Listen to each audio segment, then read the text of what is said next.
All right. Well, I closed the door up last night with the bug bombs. There's not one ant left alive. They were the main thing I saw so far in this. It's just ants from the yard that I'm parked in.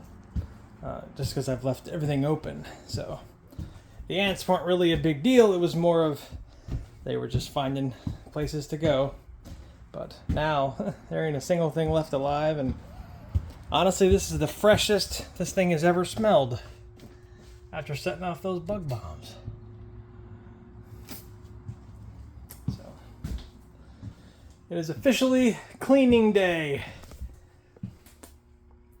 I've taken out the whole closet because it was just too hard to get the carpet off of that wood, and this piece of wood and then the 1,000 staples that was here. It wasn't worth it. I'm like, I would place that piece of wood easier than I'm going to get these staples out. So.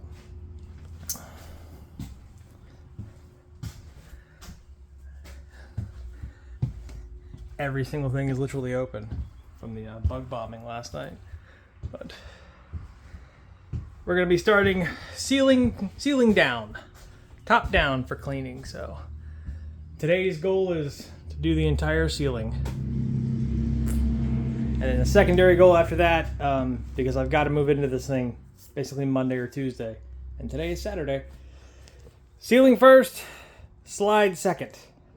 Because the couch is going to go here. That's the biggest thing at the condo that needs to come out. So I need to make specific room for that before anything else. But all right, well, I may record some of the cleaning today, but for the most part, that's today's update, and we'll keep it going as things change.